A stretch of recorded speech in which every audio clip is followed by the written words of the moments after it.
producto mucho de la experiencia que tiene el ingeniero en su vida profesional. No son conceptos que no les van a servir, les puedo asegurar que sí les pueden servir. Así que por favor aprovechenlo, consulten con el ingeniero, con nosotros también.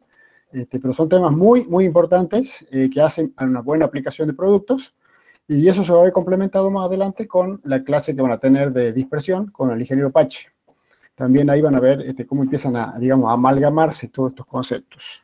Bueno, pasemos entonces, yo les comparto a partir de ahora mi pantalla, me avisan si hay algún inconveniente. Bueno, esta es me avisan si la ven, así yo ya la amplío. ¿Se ve esa pantalla? Se está empezando a ver, sí. Perfecto, ahí vamos a la pantalla completa.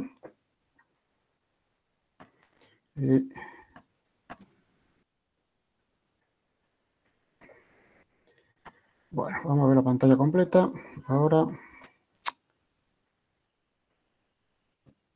¿Ahí se ve la pantalla completa? Todavía no. No. Todavía no.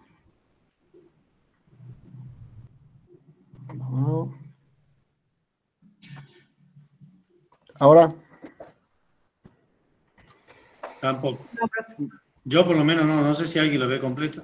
Se ve únicamente las laterales. Pero se ve toxicidad de plaguicidas para el hombre, animales y plantas. Ajá. Y de ahí se ve para abajo las otras diapositivas del 1 al 3. Bueno, no, lo que quiero hacer es ahí se va. Ahí se ve pantalla completa. Perfecto. No se ve. Yo decía que se iba a ver porque vi que hiciste clic ahí.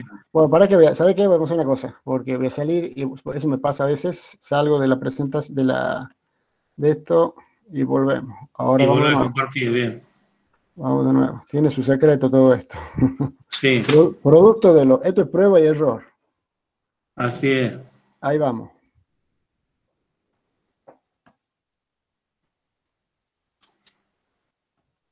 Ahora, ¿cómo vamos? Igual. Bueno, vamos a seguir así entonces, porque si no... Sí. ¿Se ve bien ahí? Lo amplío un poquito. Los alumnos pueden hacer clic y verla en la pantalla, pero no se ve completa, pero... ¿Y no intentaste con F5? A veces... Ahí estamos en F5. Si no, profe, amplíelo. En vez de 58, póngalo un poquito más grande. Bueno. Acá a la derecha abajo. Sí, señora. Bien, ahí todos los días vamos aprendiendo algo.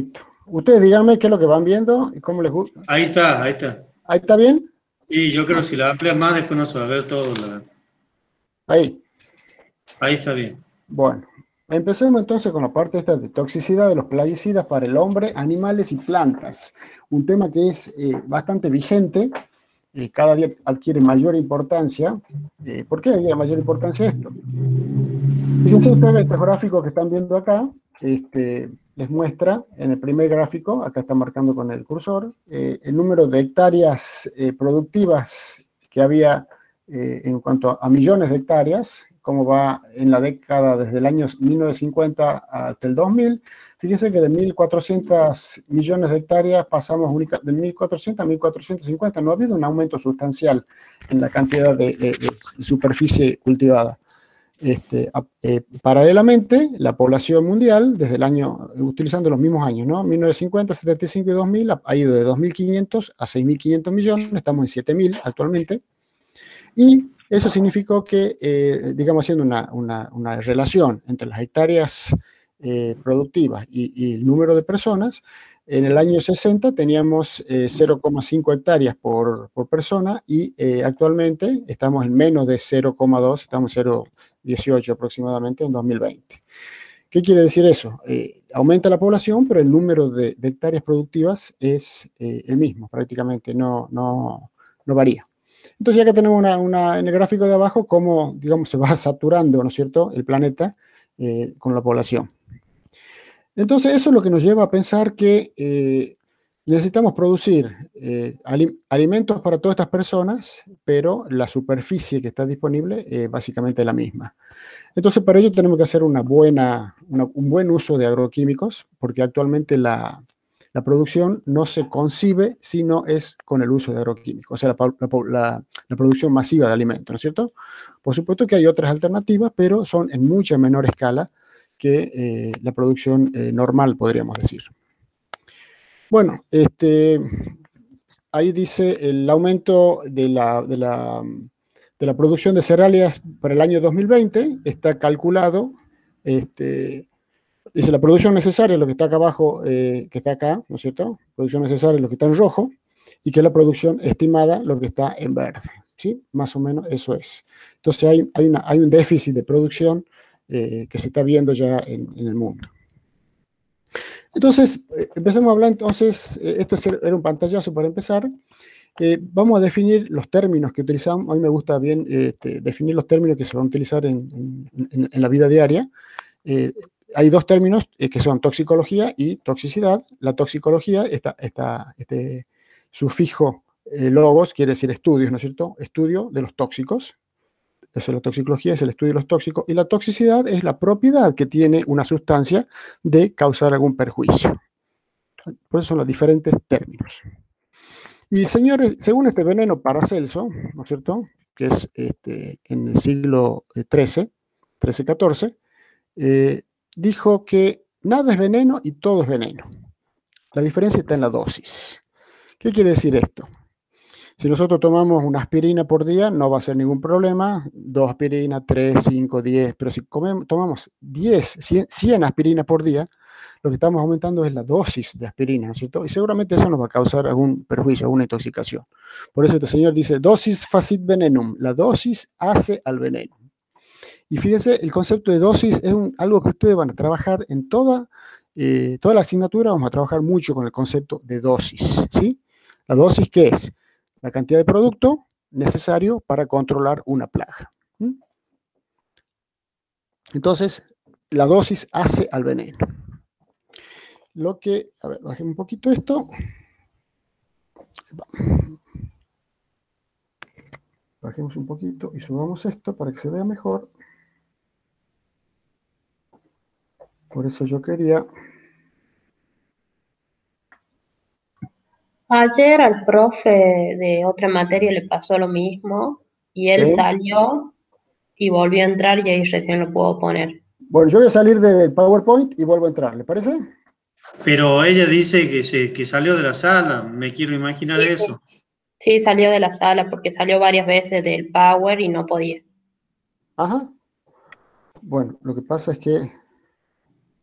Juguemos de nuevo, a ver qué pasa. ¿Ahí qué pasa? ¿Se ve ahí? Sí, igual. Igual como lo veíamos antes.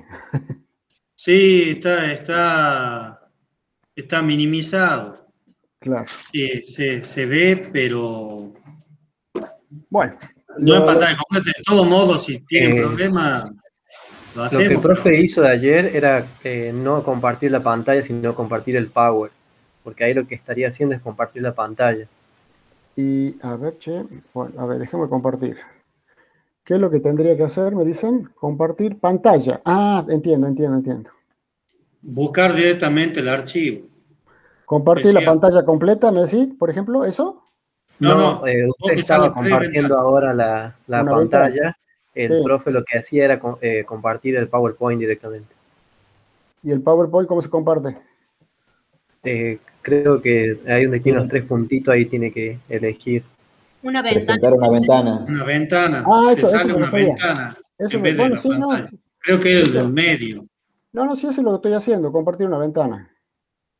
Lo que no puedo es compartir la pantalla completa cuando hago la presentación. Ahí están viendo la pantalla, ¿no es cierto? ¿Ahí se ve? Sí, ahí se ve la pantalla. Sí. Lo que pasa es que si yo lo paso a pantalla completa, eso es lo que quiero saber si ustedes lo ven. Ahí. ¿Seguimos igual? Sí, Seguimos igual. Bueno, entonces, después dice, si no, presentar una pestaña mejor para video y animación. Es la última. Bueno, veamos. Entonces, detener, vamos de nuevo. Esto se aprende todos los días, chicos. Una pestaña. Lo que pasa es que no me aparece. No me aparece. No me aparece el PowerPoint en la pestaña. ¿Qué cosa, che? A ver, dame una cosa.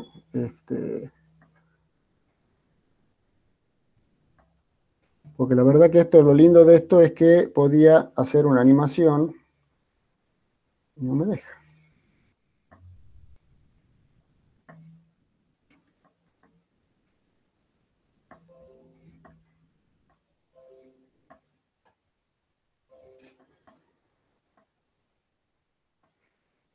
No, seguimos la misma.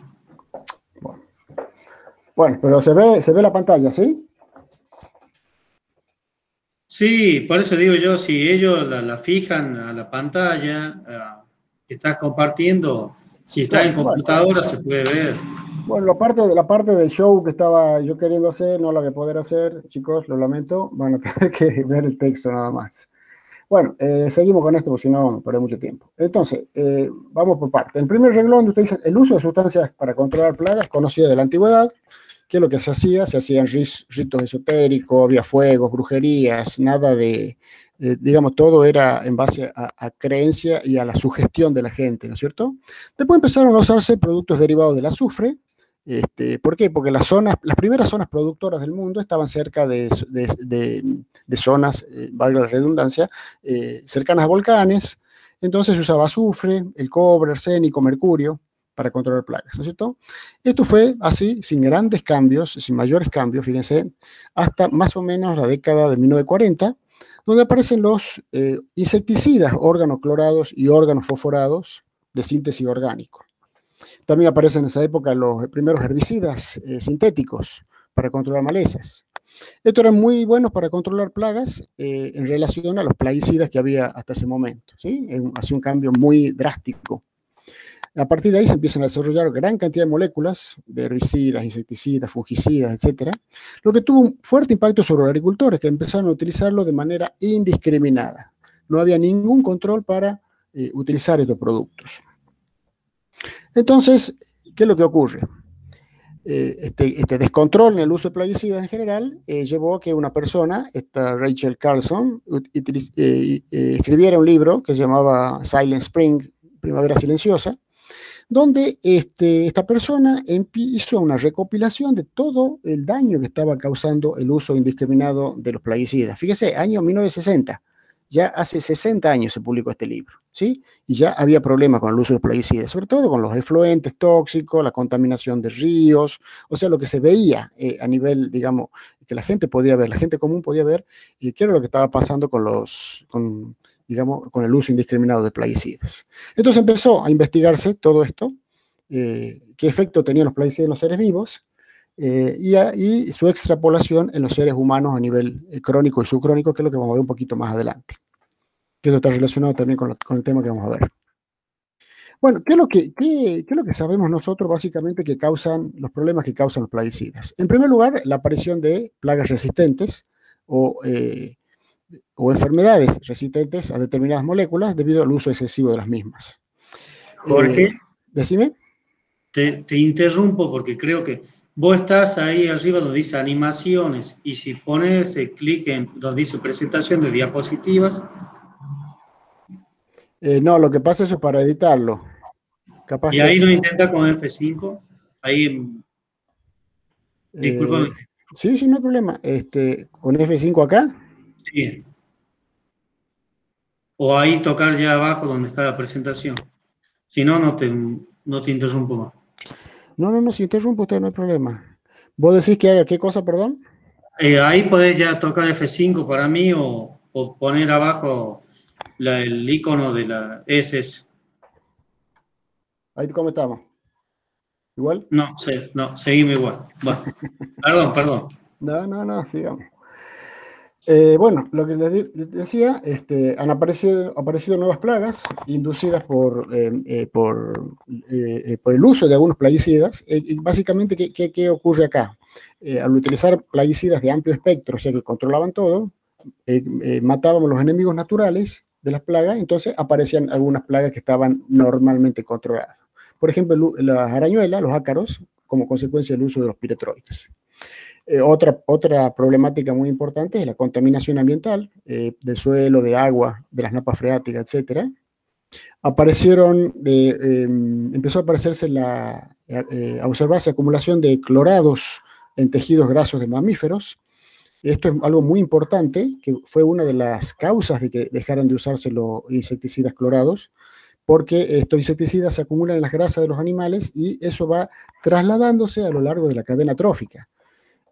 A tal nivel que después de varios años de que han sido prohibidos los órganos clorados, todavía siguen detectándose residuos de órgano clorado en pingüinos, en peces, sobre todo en las zonas polares, se siguen detectando residuos de estos plaguicidas. O sea, todavía no se termina de descomponer a pesar de que han pasado muchos años de su prohibición. Y algo muy importante ha sido la contaminación de alimentos. Debido a que estos plaguicidas, o sea, pequeñas cantidades de plaguicidas, ¿no es cierto?, residuos de plaguicidas, pueden ocasionar toxicidad a nivel crónico, o sea, toxicidad después de mucho tiempo de que el producto ha sido ingerido. Digamos, esto vamos a hacer hincapié también un poquito más adelante en este último punto. Bueno, y acá tenemos un esquema, ¿no es cierto?, ¿qué tenemos acá? Las plantas, el hombre, los animales, el agua y el suelo. ¿Qué es lo que ocurre acá? ¿Cómo va trasladándose de un nivel a otro, cómo van trasladándose los plaguicidas cuando son utilizados indiscriminadamente? Bueno, ¿cuáles han sido las medidas tendientes a partir de este shock que ha sido primavera silenciosa? ¿Cómo se estableció o implementó la idea de disminuir este problema que han causado los plaguicidas? En primer lugar, hubo una prohibición total de algunos productos, como ser los órganos clorados. Les quiero decir que los órganos clorados, ustedes los conocen, ustedes lo han sentido nombrar al DDT, ¿no es cierto? El DDT es un diclorodifenil tricloretano, es un insecticida clorado excelente para controlar plagas. A tal nivel, para que ustedes tengan una idea para cómo se utilizó, les hago un poquito de historia. En todas las guerras mundiales, la Primera y Segunda Guerra Mundial, básicamente, hubo mayor cantidad de muertes de los combatientes por las enfermedades que se transmitían debido al hacinamiento de los soldados, ¿sí? Enfermedades transmitidas básicamente por pulgas, por piojos, por roedores. Entonces, una de las grandes medidas que se implementó, recuerden, estoy hablando, los órganos clorados han sido descubiertos en la década del 40, fines de la década del 30, principios del 40, entonces ya podían utilizarse, se utilizó como espolvoreo, se espolvoreaban a las tropas, se las espolvoreaban, les cortaban el pelo, ¿ustedes saben por qué les cortaban el pelo a los soldados? Básicamente para que no tengan lugar donde se depositen los piojos. Esa es la razón por la cual los soldados los cortan el pelo. Entonces, ¿qué es lo que se hacía? Primero se los cortaba el pelo y luego se los espolvoreaba con DDT. Espolvoreaba con DDT. No tenían nada más. No le entraba un bicho a los pobres tipos porque estaban totalmente ya, eran una bomba andante los soldados con este espolvoreo. Bueno, ustedes dirán, ¿qué irresponsables en espolvorear? Bueno, no se sabía el efecto que tenía los insecticidas clorados en las personas. Pero bueno, un espolvoreo básicamente comparado con otras aplicaciones de plaguicida es el menos tóxico, podríamos decir, ¿no es cierto? Bueno, pero el gran problema de los clorados es lo que les dije recién, es su acumulación en las grasas. O sea, no se degrada básicamente como los otros productos. También había otros productos, otros efectos. Primero tenían elevada toxicidad, producían mutaciones, producían malformaciones, algunos eran cancerígenos. Entonces, debido a todos esos efectos que se han ido estudiando, recuerden ustedes, estamos hablando de productos que han empezado a aparecer en la década del 40, o sea que no ha pasado mucho tiempo hasta que empezó a observarse todos estos efectos negativos. Después, aparte de la prohibición total, se restringió el uso de algunos plaguicidas, como ejemplo el aldicarro, que es un insecticida, nematicida, muy bueno para controlar plagas de suelo. Se restringió su uso. En algunos casos se suspendió su uso. Empezó a aparecer y a desarrollarse el manejo integrado de plagas, la agricultura orgánica, la agricultura de bajos insumos, etc. O sea, todos, escuelas de manejo de plagas que hacían hincapié en otros métodos de manejo diferente al control químico. El caso del manejo integral de plagas no excluye al control químico, sino que lo utiliza como una herramienta más, complementaria del resto de las herramientas de manejo. Después apareció también, empezó a tomarse mucha más conciencia, un control estricto de residuos de plaguicidas en alimentos. Entonces empezó a aparecer lo que es los límites máximos de residuos, que vamos a ver un poquito más allá, las tolerancias. Bueno, y acá tenemos, igualmente yo les voy a pasar esta presentación, chicos, para que la repase cuando quieran, la vean, para que la vean tranquilos. Bueno, hay distintos productos prohibidos, ¿no es cierto? Por ejemplo, el primero que está acá, el 2,4,5-T, es un herbicida. Muy bueno para controlar malezas arbustivas, pero tiene sus problemitas que ya vamos a contar. Prohibición total, fíjense, no se hace nada. Bueno, esta abamectina es un producto que se utiliza mucho para controlar plagas, por ejemplo, de efecto, por ejemplo, translaminar en los frutales, pero no está prohibido para desinfecciones sanitarias, o sea, en domicilio, ¿cierto? Bueno, y hay varios, por ejemplo, el Aldrin. El Aldrin es un clorado muy bueno, excelente para controlar, se usa mucho para controlar aves. Bueno, el arsénico, ya están todos prohibidos los arsénicos. Porque también se acumulan mucho los arsénicos, se acumulan en órganos, no en las grasas, en órganos en general. Estos están prohibidos, fíjense. Y después les decía yo que hay otros que son restringidos. El Aldicar, como les digo, es un insecticida muy bueno, se prohíbe su pulverización, o sea, no podemos aplicarlo con una mochila al Aldicar, no, para nada, esto tiene que ir sí o sí al suelo. Entonces, por eso se lo formula, que ustedes acabaron de ver formulaciones, se lo formula exclusivamente como granulado. El granulado tiene que ir al suelo sí o sí. El bromuro de metilo también viene prohibiéndose, pero las empresas siguen haciendo lobby para que no se termine de usar. Bueno, y hay otros productos que se restringen en determinadas situaciones. Y por último, perdón, sí, esto lo que pasa es que yo estas diapositivas yo las tenía borradas por eso. Bueno. Bueno, los productos, ustedes todavía no vieron esto, lo van a ver en un video que va a quedar a disposición de ustedes. Hay una clasificación toxicológica, o sea, de los plaguicidas, en base como su nombre lo indica, en base a su toxicidad. Su toxicidad. Recuerden, la toxicidad es la capacidad de una sustancia de causar un daño. Bueno, y los productos se clasifican, les doy un pantallazo únicamente porque lo van a ver en el video. Los productos se clasifican básicamente en 4 categorías que son de acuerdo a la banda de color. La banda de color determina la toxicidad de los productos, ¿cierto?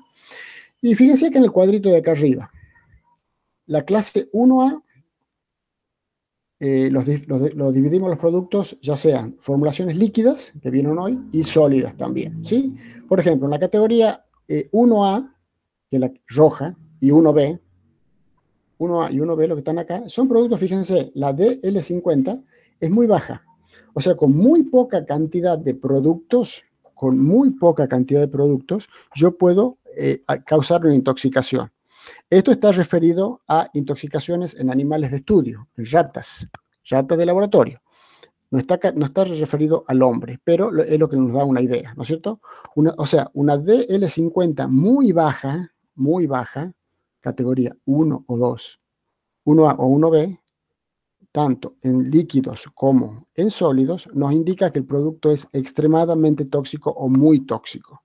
O sea, mientras más baja sea la DL50, más tóxico es un producto. ¿Qué quiere decir esto? Que necesitamos muy poca cantidad del producto para causar una intoxicación grave. A diferencia de productos en la categoría 4, que son los verdes, se asemeja yo siempre digo, se asemeja a un semáforo, podríamos decirlo. ¿No es cierto? Productos con una DL50 alta, fíjense, mayor a 2000, son productos que normalmente no ofrecen peligro. Como para que tengan una idea ustedes.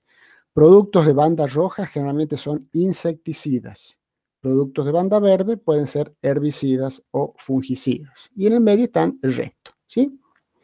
Bueno, ¿qué es la DL50? La DL50 es la cantidad de producto necesaria para matar al 50% de individuos en estudios. Por ejemplo, si yo tengo 100 ratas y yo determino, alimentando esas ratas, cuánto es la cantidad de producto que me mata al 50% de esa población, o sea, a 50 ratas, esa es mi DL50. Por eso, mientras más baja sea la DL50, ya sea oral, en formaciones líquidas o en sólida, mientras más baja sea la DL50, más tóxico es el producto. Y eso está, lo van a ver ustedes en el rótulo de plaguicida, está toda esa información. Bien, seguimos. Básicamente, digamos, repitiendo un poquito lo que les dije, los insecticidas son los productos que tienen una DL50 más baja y son generalmente los más tóxicos de todos. Por eso dice toxicidad de los fitosanitarios y los fungicidas y herbicidas están más o menos en un orden similar. Los herbicidas un poquito más tóxicos que los fungicidas.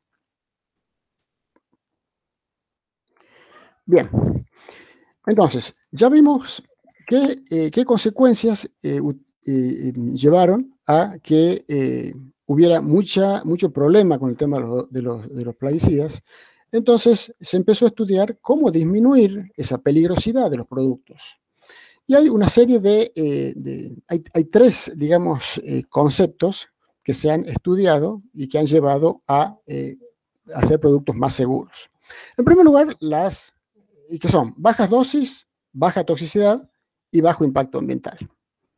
Con respecto a las bajas dosis, acá tienen un cuadro que les dice, tenemos los tres principales grupos de productos, herbicida, fungicida, insecticida, no consideramos el resto, que son nematicidas, rodenticidas, molusquicidas, etc. No, básicamente son los más usados, herbicidas. Quiero que vean, por ejemplo, este TCA es un herbicida graminicida, que utiliza en caña de azúcar. La dosis de ese producto de uso normal era de 12 kilos por hectárea. Imagínense usted la cantidad de producto que se puede utilizar, 12 kilos por hectárea. Hay otros herbicidas como trifluoralina, que ya se utiliza mucho menos, el bentazón mucho menos, hasta llegar a este producto que pertenece al grupo de las sulfonilureas, eso como para que vayan, digamos, familiarizándose con los nombres. Las sulfonilureas están en el orden de los 4 a 6 gramos por hectárea. A diferencia, fíjense, del TCA, que era 12 kilos por hectárea, ¿sí?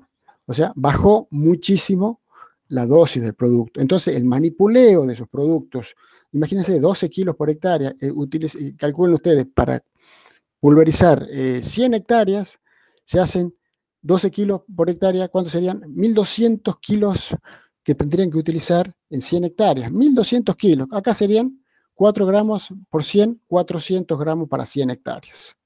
Fíjense la diferencia. Lo mismo ocurrió con fungicidas.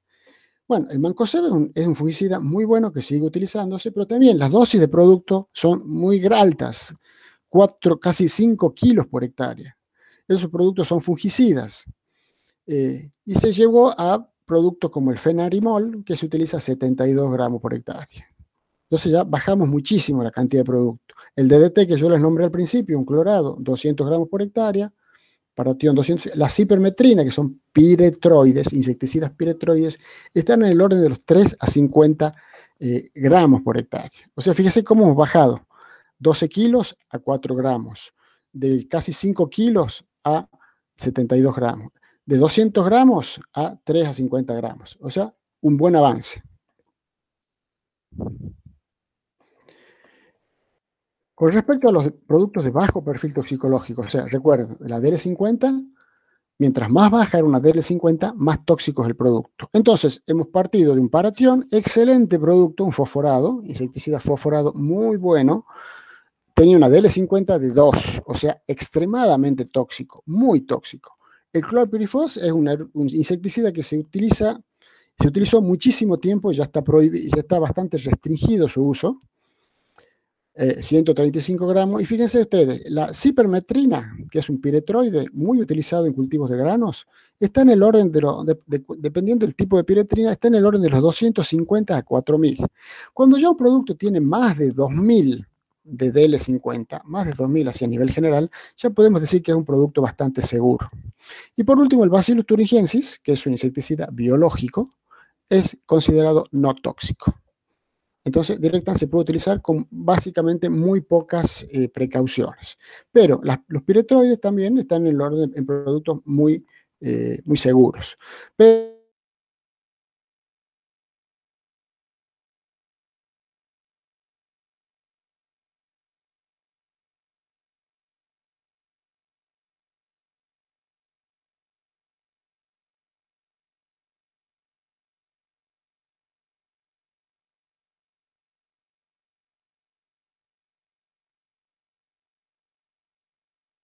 ¿Está Jorge?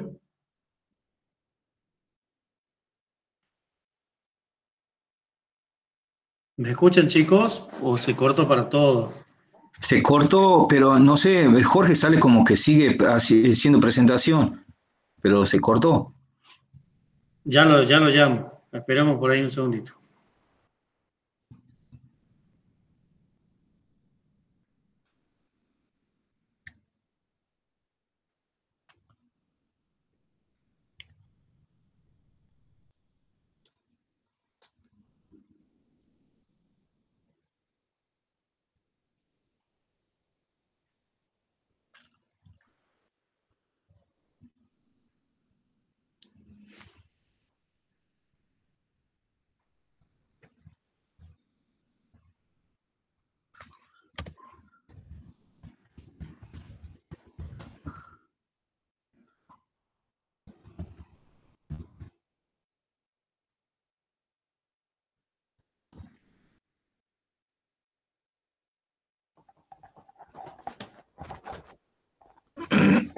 chicos, Jorge. ¿Me están escuchando ahora? Perfecto. Sí. Ahora sí. Sí, ¿A dónde me quedé? Yo por lo menos vi hasta Bacillus thuringiensis. Bueno, Sí, no exactamente. no hemos perdido nada, no hemos perdido mucho. Vamos a... hasta acá llegamos, ¿no es cierto? Hasta Bacillus thuringiensis. Sí. No se ve las Cuando comparta la pantalla, capaz que... Vamos a ver de nuevo. Vamos a ver si la teoría de una de las alumnas es la Daniela. correcta. ¿Cuál es la teoría? Porque me han dado varias teorías ya. Ustedes. Que salga del... Que decía Ese- que había que salir y volver a entrar. Bueno, vamos de nuevo. ¿Ahí me están viendo, chicos? Mm, Ahí se Ahí. está cargando. ¿Ahí está? Sí, igual que recién. No funcionó la teoría. A ver, ahora. ¿Seguimos igual? Seguimos igual. Perfecto. Pero Ahí. no importa, sigamos nomás. Bueno. Seguimos. Entonces, Bacillus thuringiensis, te hemos dicho que era un producto prácticamente no tóxico, pero es importante aclarar acá, que les quiero decir con respecto a los productos que vamos viendo. A pesar de que un producto sea de banda verde, banda azul, es de suponer que tenga una DL50 muy baja, una DL50 muy alta, o sea que los riesgos de intoxicación son bajos. Pero igualmente no hay que bajar las precauciones, ¿no es cierto? Como ocurre hasta con un medicamento de venta libre, ¿no es cierto? No tenemos que, por ejemplo, dejarlo al alcance de los chicos, porque podemos tener problemas. Bien. Y el otro que decíamos es el bajo impacto ambiental, es otra cosa, es en primer lugar que solo afecta a la plaga, el producto tiene que ser específico, o sea, por ejemplo, un producto que me controle solo insectos chupadores, pulgones, y que el resto de los insectos no le haga ningún problema. Un producto, un herbicida, que solo me controle una determinada maleza o un solo tipo de maleza, me controle, por ejemplo, maleza de hoja ancha o maleza de hoja angosta. O sea, eso es especificidad de un producto. A diferencia de los productos anteriores, como los clorados, los fosforados, ¿no es cierto? O herbicidas o fungicidas también, que eran de amplio espectro, que controlaban todo. Después tenemos, por ejemplo, el DDT era un producto, como les decía yo, excelente para controlar plaga, pero controla todo, insectos plaga o insectos benéficos también, entonces no me servía mucho eso. Que se degraden rápidamente, o sea, que ejerzan su acción sobre la plaga que quiero controlar y se degraden. Y por lo tanto, que no se acumulen en el medio ambiente, que es el gran problema de los clorados, ¿no es cierto? Que se acumula en grasas. Bien. Ahora vamos ya directamente, entonces estas tres características en las que se buscan los nuevos productos. Bajas dosis, bajo perfil toxicológico y bajo impacto ambiental. Ahora bien, ¿cómo puede ingresar un plaguicida al organismo? Tenemos por vía oral o ingestión, que sería por boca, normalmente es voluntaria, que quiere decir la ingerimos porque nos confundimos, porque, bueno, hay una situación de suicidio, por ejemplo, o queremos envenenar a alguien, entonces es voluntaria. La tenemos que ingerir, agarrar y tomar. Por dérmica, es la más común, o sea, por la piel, por herida, es la más común en operarios o aplicadores, por ejemplo, que le entran en contacto su piel con el producto en el momento de una aplicación. Después también por ojos, por efecto de derivo salpique, por eso es importante los protectores oculares, y por inhalación, que sería por nariz, ¿no es cierto? Generalmente es cuando estamos preparando el producto, el caldo, cuando se levanta una nube tóxica, una nube o pequeñas gotas, o cuando hay deriva, ¿no es cierto? Cuando se escapa de nuestro lugar de aplicación la preparación. Pero básicamente hay tres formas de absorción, que sería la de oral o ingestión, por vía dérmica o por inhalación. Bueno, ¿cuáles son entonces? Es lo que estamos viendo acá. En este cuadrito se esquematiza. Bueno, por piel. Por piel va a depender de características de la piel, heridas, de la humedad, de qué lugar de la piel, por factores ambientales, humedad y temperatura. Cuando hay más humedad en el ambiente, digamos que los poros se abren más, entonces es más susceptible la piel que por ahí entre un producto. También va a depender de las características del plaguicida, su acidez, de las sustancias que lo acompañan, el estado físico del plaguicida. Es más fácil intoxicarse con un producto que está en forma líquida, que sea aceitosa, un concentrado emulsionable, por ejemplo, que por un polvo. También la concentración del producto tiene que ver. Por vía respiratoria es la más peligrosa, porque los pulmones absorben los plaguicidas, generalmente de gotitas de aerosoles con un diámetro inferior a 5 micrones. Es la más peligrosa, sí, pero tal vez no es tan, digamos, frecuente la inhalación en plaguicidas, porque ustedes si van al campo, la situación normal de un campo, y hay una aplicación, una pulverización de un producto, las gotas normalmente están en el orden de más de 100 micrones. Una pulverización terrestre está en el orden de los 200, 250 micrones, o sea, esas gotas son retenidas, difícil que entre por la nariz una gota de ese tamaño, es retenida en las vías aéreas superiores, no pasa a los pulmones. Y la digestiva es en el caso de digestiones, que sería la digestión oral, habíamos dicho recién. Bueno, cualquiera sea la vía de penetración o la vía de entrada en el organismo, puede metabolizarse o no ese producto y puede ser eliminada o almacenada. Si es eliminada, está todo bien, porque es eliminada por el sistema respiratorio, el sistema digestivo, en la materia fecal o por el sistema urinario, ¿no es cierto? Entonces, si se elimina, todo bien, pero puede no metabolizarse, eso es importante. O puede almacenarse, que puede almacenarse en el tejido adiposo, que es propio de los clorados, o en otros órganos, pueden almacenarse básicamente en el hígado.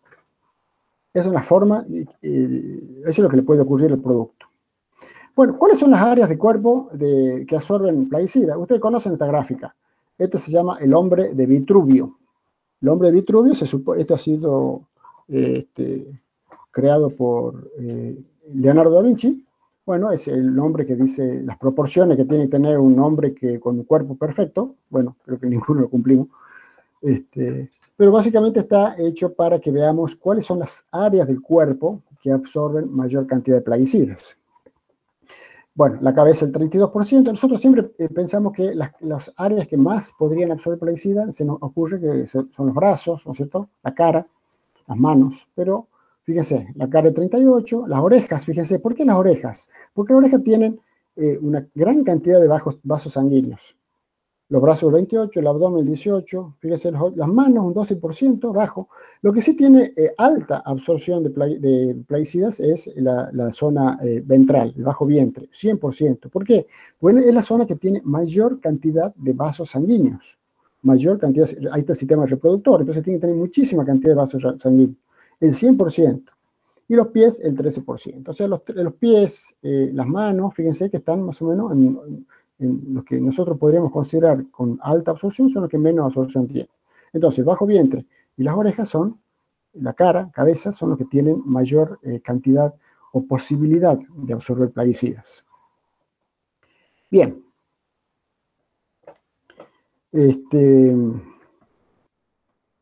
Y otro tipo de información, o sea, comparativamente, dice, asignando un valor de 1 a los antebrazos, que son los de menos absorción, o sea, 1 digamos, el valor de referencia, con respecto al resto de las zonas, ¿no es cierto? Si los antebrazos absorben 1, los genitales 11%, la mano 1, todo está en el orden de eso, los oídos, las orejas que decíamos recién, ¿no es cierto? Oreja, la parte de la cabeza, en general, es la que tiene mayor absorción, pero seguimos siendo el bajo vientre en la zona de mayor absorción de plaguicidas. Bien. ¿Cuáles son las formas? No, esto no le quiero mostrar porque no tiene... Bueno, esto sí me interesa. Bueno, ¿cómo se expresa la exposición humana a plaguicidas? Hay lo que se llama una vigilancia biológica, que es cuando se hace análisis en distintos tejidos y humores. Los humores son los líquidos que están en el cuerpo humano. Y está la vigilancia ambiental, ¿no es cierto? Que es lo que se estudia tanto en el medio ambiente como en el aire, agua y alimentos. Y esto nos va a dar esto está referido a lo que son los indicadores biológicos de la exposición a plaguicidas. ¿Cuáles son estos indicadores biológicos? Por ejemplo, se utiliza análisis en la orina, se utiliza en el tejido adiposo en el suero, o sea, tienen que tomarse muestras de esto, en la leche materna, en la piel y en el pelo, la determinación de la colinesterasa. ¿Qué es la colinesterasa? La colinesterasa es una enzima que nos determina, su variación nos determina si hemos sido expuestos a insecticidas organofosforados. Los organofosforados son insecticidas, como les decía, muy buenos, pero están dejando de usarse debido a los problemas que están ocasionando. Bueno, y después tenemos un tema que ustedes van a ver más adelante, el tema de los rodenticidas. Los actuales rodenticidas que se utilizan son anticoagulantes, o sea, interfieren en la coagulación de la sangre. La idea es que interfieren en la coagulación de la sangre de roedores, ¿no es cierto? Bueno, si nosotros hemos sido expuestos a algún anticoagulante, seguramente va a ser detectado con el tiempo de coagulación sanguínea. O sea, fíjense, cada producto tiene, o cada grupo de productos tiene su indicador biológico de exposición. Bueno, la toxicidad en el hombre, ¿qué factor influye, no es cierto? Va a depender de dos tipos de factores, intrínsecos o extrínsecos. Los factores intrínsecos serían el sexo, la edad, factores genéticos, estados patológicos, así como para el COVID ahí están lo que llamamos las comorbilidades, ¿no es cierto? Que son los que nos determinan que podemos ser más o menos afectados. Bueno, básicamente para los plaguicidas es exactamente lo mismo. Si la persona está embarazada, si tiene problemas cardíacos, si está en el periodo de menstruación, todo eso influye en la posibilidad de una mayor o menor intoxicación con plaguicidas. Eso es propio de la persona. Ahora bien, propio del xenobiótico, o sea, de la sustancia extraña, son la formulación. Habíamos dicho que, por ejemplo, una formulación en polvo es menos factible de causar intoxicación que una en líquido. ¿Cómo se administra?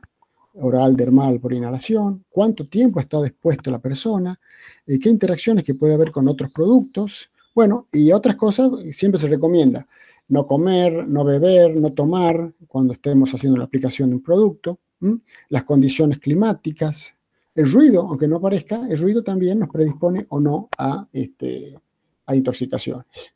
O sea, son todos estudios que se han hecho, ¿no es cierto?, puntuales, tal vez podemos pensar que no tengan mucha influencia, pero la tienen. Sigamos. Un plaguicida, una vez que se absorbe, ¿qué le puede pasar? Puede ser excretado, básicamente, rápido, por la orina, bilis o por las heces, se elimina, pero puede ser metabolizado. La principal, en el hígado, ¿qué es lo que ocurre? Se oxida, puede oxidarse, ¿no es cierto? Y almacenarse en el hígado como compuestos insolubles. Puede ser, una vez que se oxida, produce unos metabolitos secundarios, primarios o secundarios que lo pueden hacer soluble y es eliminado. Entonces puede ser metabolizado, digamos, almacenado en el hígado, o puede ser metabolizado y pasado a un compuesto soluble y eliminado. Por eso siempre el hígado es, digamos, nuestro patrón. Siempre se hacen análisis de hígado para ver todo el tipo de enfermedades, ¿no es cierto? Básicamente hay problemas de alcoholismo, de drogadicción, de intoxicación, de cualquier tipo. El hígado es el que nos está refiriendo o mostrando qué es lo que está pasando. Bueno, y acá hay otro estudio que se hizo, cómo ocurren las intoxicaciones agudas, vamos a ver cuáles son. Básicamente nosotros pensamos, o sea, es lógico pensar que los niños son los que tienen más posibilidad de intoxicarse y los adultos. Los adolescentes, que pensamos que son los más descuidados, son los que menos se intoxican con productos fitosanitarios. ¿Y cuáles son las causas? Accidentales, generalmente la mayor proporción, un 60%, con propósito terapéutica. ¿Qué quiere decir? Que hemos estado utilizando un producto para sanar algo. O sea, acá intervienen no solo los productos del campo, sino productos en general. Y por último, por causa de homicidio, el 1%. ¿Sí? Una intoxicación, cuando hacemos una intoxicación, la toxicidad no es lo mismo que el riesgo de un plaguicida. No podemos decir que un producto es más riesgoso que otro y equipararlo a una toxicidad. El riesgo está dado por la toxicidad, por el tiempo que el producto ha sido en contacto con la persona y por el tipo de contaminación que ocasiona ese producto. O sea, ¿qué es contaminación? Si ha sido contaminado en forma, digamos, una contaminación líquida, una sólida, una gaseosa. Ahora bien, ¿quiénes son los que más posibilidades tienen de intoxicarse? En primer lugar, el personal de las plantas químicas, porque son los que trabajan con drogas puras. La droga pura es la droga que básicamente es la que tiene la toxicidad. Los aplicadores de fumigantes, acá tenemos que diferenciar la terminología. Fumigante es un producto que se aplica al estado gaseoso. Por ejemplo, un fumigante es el producto que genera una niebla, un humo en lugares cerrados. Van a ver ustedes granos almacenados y van a ver, recuerden esto de fumigantes. Los aplicadores de equipos menores, por ejemplo, equipos menores sería una mochila. Eso tiene más problemas de intoxicarse. ¿Por qué? Porque muchas veces la mochila no cierra bien, se puede mojar la espalda del operario. Entonces, el tiempo de exposición, que habíamos dicho, volvemos un poquito para atrás, el tiempo de exposición es lo que genera también el riesgo de un producto. Los dosificadores de aviones, o sea, los que preparan el caldo de aviones, ustedes ahora van a ver pulverizaciones aéreas seguramente, y yo no sé si ¿han visto pulverizaciones aéreas, Jorge? No. Bueno, entonces, las pulverizaciones aéreas se trabaja con muy bajo volumen. A ver, como para hacer una comparación, en un equipo de barra, en una pulverización, en un cultivo plano, como por ejemplo un cultivo de soja, estamos hablando de 150, 200 litros por hectárea, ¿sí? En un dosificador de avión podemos hablar de 5 litros por hectárea o menos. Entonces, fíjense, son productos más concentrados. Entonces, quiere decir que esta gente está más expuesta a contaminarse. Los que preparan el caldo de equipos terrestres, un equipo pulverizador de barra, un pulverizador de frutales, los obreros de campo en general, los pilotos y tractoristas, los agrónomos, los técnicos, están en 8º lugar. Fíjense, no estamos tan expuestos, lo que no quiere decir que no nos intoxiquemos. Los familiares de agricultores y los habitantes de zonas agrícolas. Que los habitantes de zonas agrícolas son en lo que se está haciendo hincapié ahora, que son los que están reclamando, y con razón, las aplicaciones de producto, digamos, no controladas. Bien.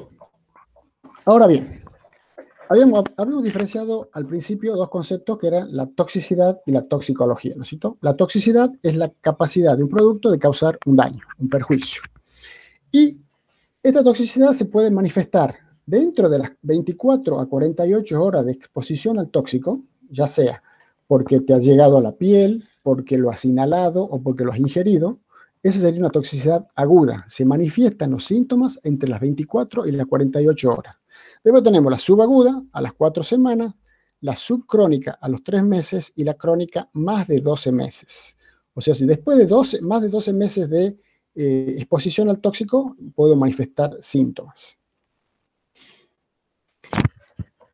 Bueno, la toxicidad aguda, cuando una sustancia ha sido aplicada por una sola vez y yo manifiesto síntomas dentro de las 24 o 48 horas, ¿qué es lo que se estudia? ¿Qué es lo que estudia la gente que trabaja en esto? Acá, por supuesto, que trabajamos con animales de laboratorio, ¿no es cierto? Yo al animal de laboratorio le suministro por única vez el tóxico y dentro de las 24 o 48 horas empieza a manifestar síntomas. Entonces, ¿qué es lo que se estudia?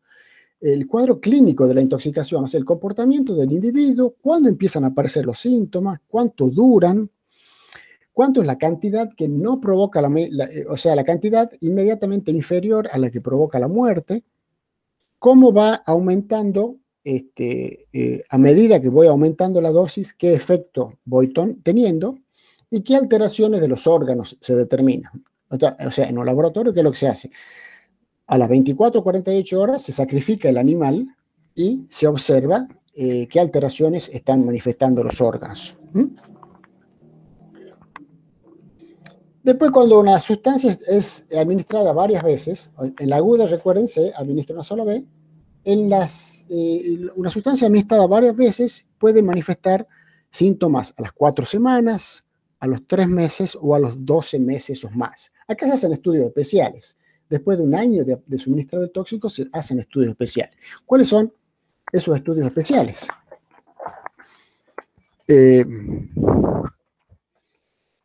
Yo lo voy a poner ahora en pantalla completa. Ustedes me dicen que lo ven tal cual como lo están viendo, ¿no es cierto? Están viendo estos efectos cancerígenos, dicen, ¿no es cierto? Sí, sí. Bueno, seguimos con la misma pantalla. Sí. Bueno, exacto. A ver, los efectos cancerígenos. Hay sustancias cancerígenas primarias que siempre que se administran, producen cáncer. Por eso se llaman cancerígenas primarias. Siempre producen cáncer. Y las sustancias cancerígenas secundarias van a depender de la dosis. Si se suministran varias dosis repetidamente de una misma sustancia, esta sustancia puede producir cáncer en algún momento. Pueden ser sustancias que producen algún tipo de alergia, algunas sustancias que producen efectos tóxicos en la descendencia, una mutagénesis, que, bueno, por eso yo les quiero mostrar, a ver, espérense un poquito que esto está al final, me parece. Está. Bueno, ustedes alcanzan a ver esta foto. Estos son, que producen, es una sustancia que ha sido utilizada en a principios de la década del 60, fíjese, por un laboratorio muy importante, que el laboratorio Bayer. El laboratorio Bayer liberó una sustancia al mercado sin hacer demasiados estudios y produjo esto. Esta era una sustancia que se utilizaba para mitigar los efectos, ¿cómo se llama esto? En los primeros meses del embarazo, las mujeres muchas veces tienen náuseas, entonces este era un medicamento para, digamos, eliminar las náuseas. Entonces se observó que en mucha gente se liberó al mercado el producto y producía este tipo de deformaciones, ¿no es cierto? Brazos cortos, muchas veces sin brazos, nacían los bebés, o sea, el resto del cuerpo normal, pero las extremidades no desarrolladas. Por supuesto que el producto, cuando se determinó que tenía esa toxicidad o ese problema, se sacó del mercado, ¿no es cierto? Después tenemos o sea, todo esto se determina una vez, digamos, sacrificando al animal, ¿no es cierto? Y observando qué pasaba. ¿Qué es lo que pasaba? Podía producirse efectos en la reproducción, o sea, malformaciones en embriones, o sea, la teratogénesis, o sea, embriones que no llegaban a producir individuos vivos. Podría haber trastorno en la fertilidad, o sea que poca fertilidad o viabilidad de espermatozoides, óvulos mal formados, etc. Puede haber daños en el sistema nervioso. Bueno, y lo que se hace, estos son los estudios toxicológicos que se hacen de los productos químicos, se los dejo para que vean qué es lo que se hace. Por supuesto, Los animales de experimentación son estos, ratas, ratones, cobayos, etcétera, etcétera. Se los dejo para que ustedes lo vean, no me interesa a mí. Y vamos a esto que es la dosis letal mínima de algunas sustancias orgánicas. Y les vuelvo a repetir, la dosis letal media, o sea, la toxicidad de un producto, es que mientras más baja sea la dosis letal media, más tóxico es el producto. Recuerden eso siempre. Más baja la DL50, más tóxico el producto. Bueno, acá tenemos una toxina botulínica, que es, fíjese, la DL50 extremadamente baja. La que causa el botulismo es el responsable de los alimentos enlatados que se consumen, ¿sí? La toxina tetánica también es muy, muy baja la toxi, la de la difteria también, la de la cobra, de la víbora cobra, ¿sí? Después tenemos el TCDD, que es vamos a verlo. Este es un producto que se utilizó mucho. Acá ven ustedes, este es un helicóptero en la guerra de Vietnam. Como ustedes saben, la guerra de Vietnam era la zona donde se produjo esta guerra, una zona selvática en Vietnam, del sudeste asiático. Y bueno, y una de las formas, los vietnamitas del norte se ocultaban en la selva. Entonces, ¿qué hicieron los yanquis? No tuvieron la mejor idea que deforestar la selva. ¿Cuál era la forma de deforestar? Con fuego o aplicando algún herbicida. Este herbicida era un producto que está prohibido, en la lista ustedes lo pueden volver a ver, que es el 2,4,5-T. ¿Sí? Bueno, el 2,4,5-T en su proceso de fabricación, si no es muy bien purificado, tiene una sustancia que es el TCDD. TCDD es un producto que produce malformaciones en los individuos. O sea, si entra en contacto con mujeres embarazadas en su primer trimestre, probablemente, con mucha probabilidad, que produzca malformaciones en los individuos. Y se le decía el agente naranja, seguramente lo han sentido nombrar ustedes, el famoso agente naranja en las películas. Básicamente y sencillamente se le decía agente naranja porque los bidones, los tachos de 200 litros donde estaba almacenado el producto eran de color naranja para diferenciarlo de otro tipo de producto. Bueno, después tenemos la tetrodotoxina. La tetrodotoxina es una sustancia que está acá, en este simpático animalito, el pez globo. El pez globo, fíjense, tiene el tamaño de una pelotita de tenis, podríamos decirle. Cuando se ve amenazado se infla así, de esa manera. Bueno, el pez globo tiene dentro de su organismo una pequeña vesícula que produce esta sustancia que es el tóxico, la tetrodotoxina. Y bueno, es un alimento, un plato muy caro en las cocinas internacionales. ¿Y por qué es caro? Porque justamente tiene que ser la persona que elimina esa vesícula tiene que ser un experto, o sea, se cotiza mucho el trabajo de esta persona en sacar la vesícula que produce veneno, porque si no la saca produce intoxicaciones, ¿sí? Entonces, por eso es tan caro el tóxico. Bien, otro tipo de productos, la aflatoxina, la aflatoxina es una toxina producida por hongos, generalmente de género Aspergillus y Penicillium, que está presente en los cereales. Luego tenemos la curarina. La curarina, que es esto, es una sustancia sacada de una planta que está en el Amazonas, que es lo que utilizan los jíbaros para paralizar a sus víctimas, ¿no es cierto? Bueno, eso ha tenido una utilidad más adelante, se utiliza el curare para hacer cirugías a corazón abierto, ¿no es cierto? Se le suministran cantidades, por supuesto, medidas, controladas de esta sustancia, y el corazón ralentiza, disminuye sus latidos, entonces esto permite las operaciones a corazón abierto.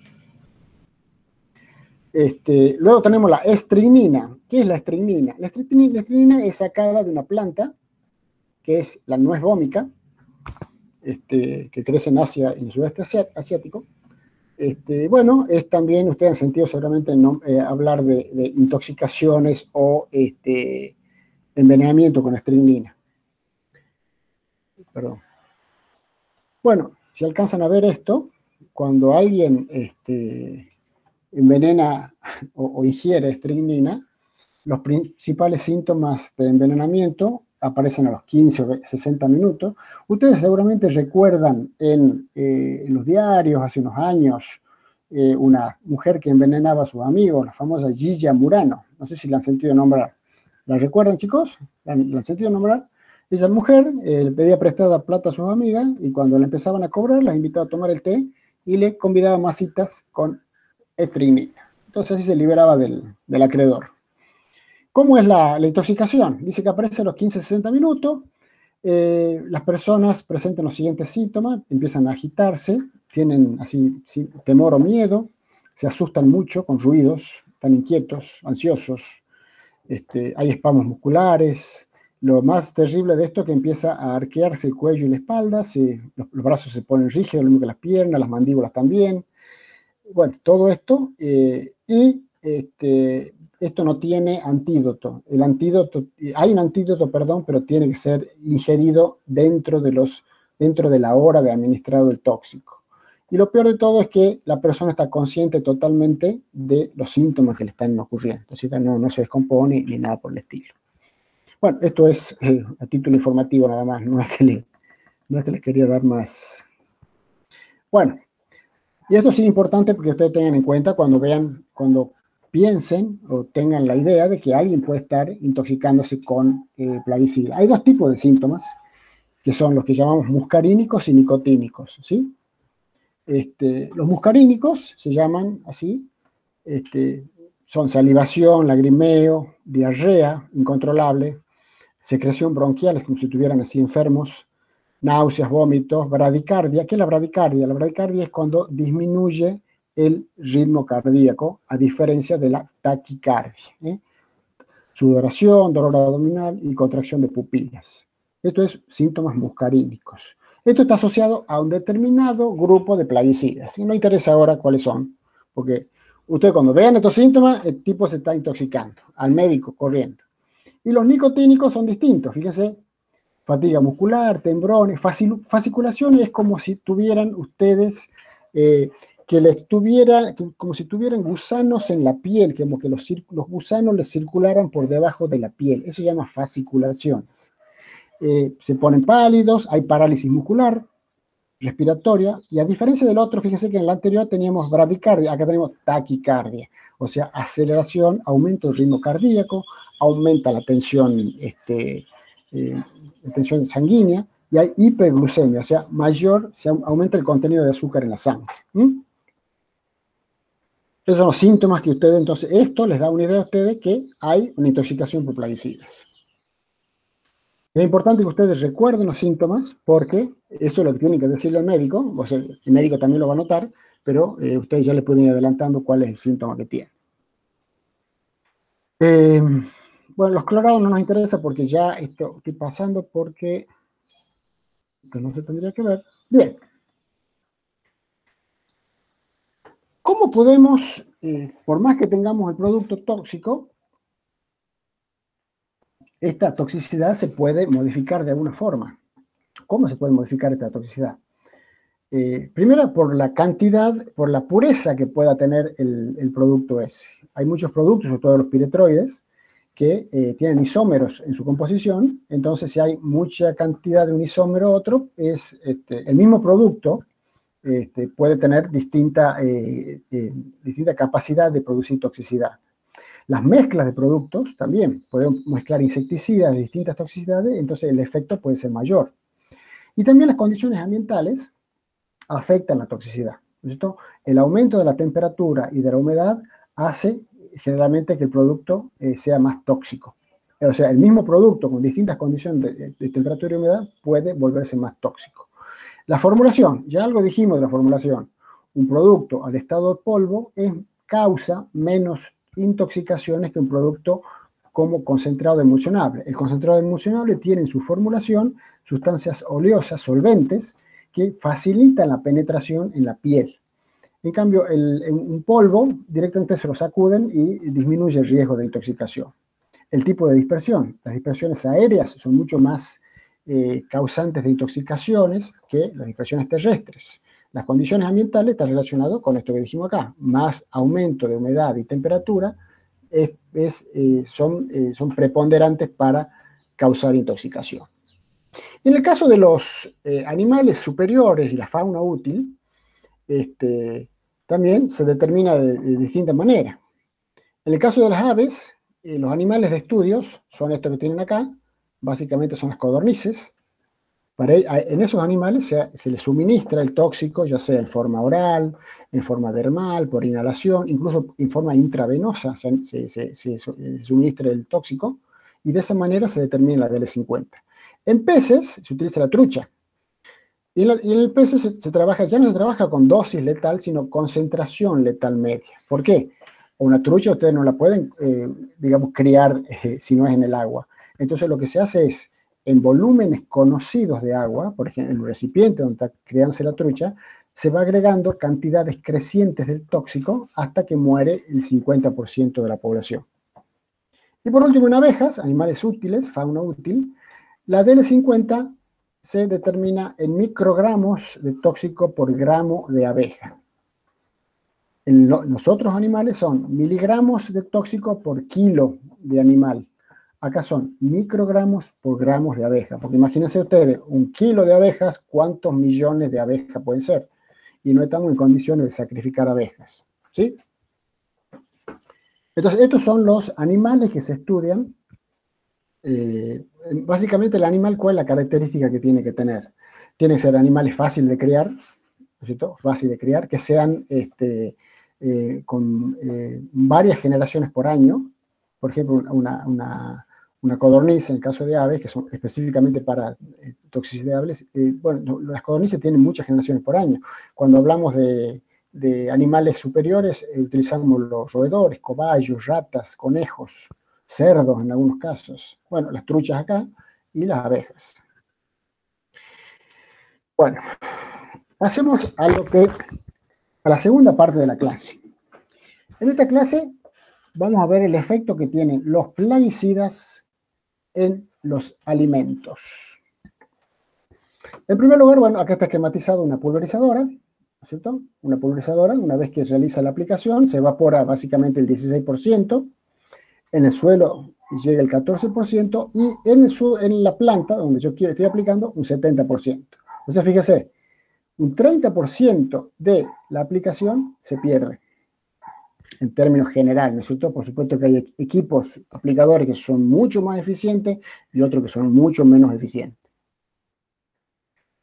Bien, una vez que se produce la aplicación, lo que estamos viendo acá, ¿qué le puede pasar a ese plaguicida? Ese plaguicida puede depositarse inmediatamente después del tratamiento, lo que llamamos depósito, que son los miligramos de plaguicida por kilo del vegetal. Y esta cantidad que es retenida por el plaguicida, que es retenida por la planta, es variable. Va a depender básicamente de la naturaleza química del plaguicida. Unos productos son más fácilmente retenidos que otros. Volvemos a lo del polvo de aplicación directa y los líquidos, ¿no es cierto? En una planta seguramente un polvo lo va a retener mucho menos que a un líquido, pero el polvo se utiliza en situaciones particulares, como por ejemplo fungicidas, etcétera, etcétera. Va a depender de la dosis del plaguicida, a mayor dosis, mayor depósito. Va a depender de la naturaleza de la formulación, porque muchas veces ustedes vieron ahora con el ingeniero de la Vega que en la formulación hay sustancias auxiliares, como adherentes, mojantes, aceites, que aumentan la retención. La idea es que la planta los retenga. Va a depender también de las características de la aplicación, tamaño de la gota de la partícula. Por ejemplo, decíamos que en una nebulización, en una fumigación, son partículas muy pequeñas comparado con una aplicación líquida. Va a depender también de la superficie vegetal. Si la superficie es lisa, va a tener menor depósito, porque no tiene cómo agarrarse ese depósito. Y va a depender de la morfología, o sea, la relación superficie-peso. Y esto nos dice que las frutas pequeñas son mayor depósito, o sea, la superficie específica de una fruta pequeña es mucho mayor que de una fruta grande. Entonces, la superficie relativa está graficada acá y el diámetro de los frutos. Los que tienen mayor superficie relativa son los frutos más pequeños, como las grosellas, las cerezas, uvas, frutillas, kiwi. Entonces va subiendo, disminuyendo la superficie relativa a medida que aumenta el diámetro de la fruta, ¿no es cierto? Un pomelo tiene mucha menos superficie específica que una grosella una cereza o una uva. Y esto nos va a determinar el depósito del plaguicida. Bueno, ¿cómo estos depósitos, cómo o residuos, el residuo es, volvemos un poquito para acá. Esto es lo que queda, hemos dicho, dos términos quiero que diferenciemos. El depósito es lo que queda inmediatamente después de la aplicación. Y el residuo es lo que queda 24 horas después, o sea, cuando ya empieza a degradarse ese producto. Recuerden que lo que nosotros queríamos en los nuevos productos es que se degraden rápidamente. Entonces, ¿qué es lo que va a ocurrir acá?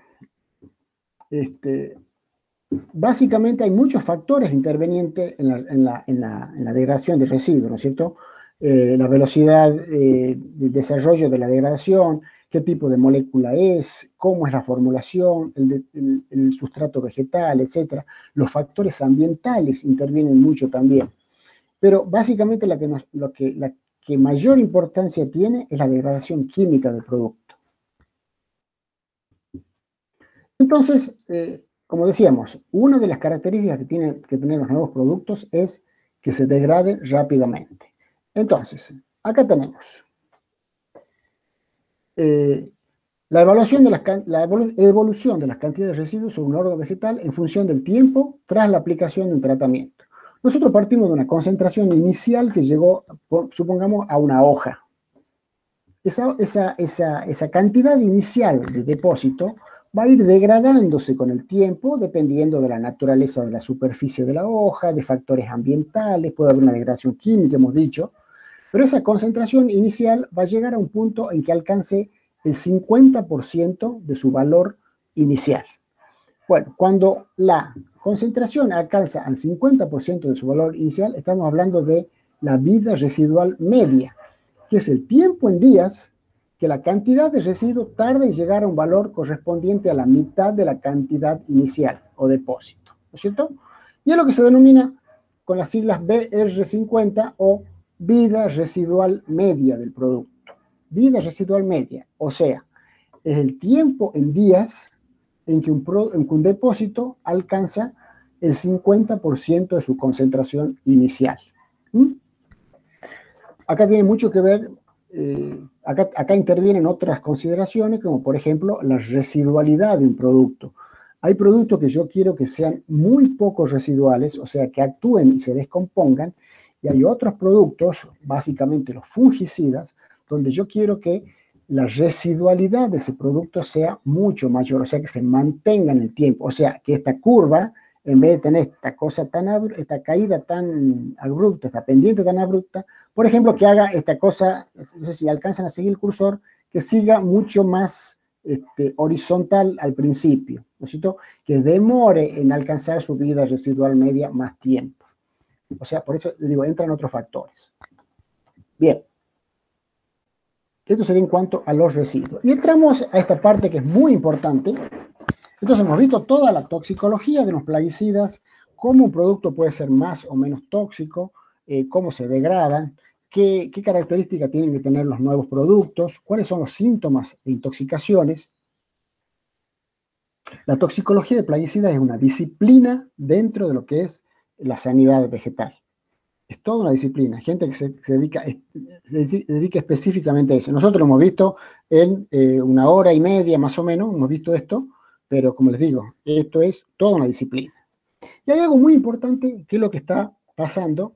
Cuando habíamos visto, vamos a ver si me puedo arrimar un poquito para arriba.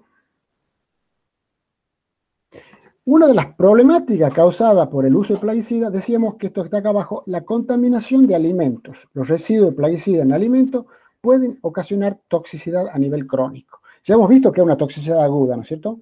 La toxicidad cuyos síntomas se manifiestan a las 24 o 48 horas. Y la crónica es la que mucho más tiempo. Ya estamos hablando, en los casos extremos, más de un año. Entonces, sobre este punto es donde más se está haciendo muchísimo hincapié actualmente, sobre todo en el tema de las exportaciones de productos, ¿no es cierto? Nosotros tal vez a nivel local no le damos mucha bolilla, pero a nivel internacional, cuando estamos queriendo exportar nuestros productos, ya se está insistiendo muchísimo en esto. Nosotros tenemos la experiencia en Tucumán de que cómo ha aumentado la presión de los mercados, y sobre todo en el uso de plaguicidas. Yo le hablaba, por ejemplo, de un producto que es el clorpirifos, un fosforado, excelente para controlar plagas. Se utilizaba muchísimo en citrus. Pero bueno, los mercados internacionales dijeron, no, ya no queremos que los productos, que los limones que nosotros exportamos, que tengan residuos de clorpirifos. Al diablo, se acabó el clorpirifos, no se puede utilizar más para exportación. Entonces hemos tenido que buscar otras alternativas. Y en citrus se permiten muy pocos productos. O sea, de la cantidad de productos que se utilizaban antes son ahora 2 o 3. Y son productos de muy baja toxicidad. Eso es un problema. Bueno, vamos a ver de qué se trata esto de los límites máximos de residuos de productos de origen vegetal. Bueno, el límite máximo de residuo es la cantidad máxima de residuo de un determinado plaguicida en un determinado producto agrícola permitido por ley. Se expresa en miligramos por kilo.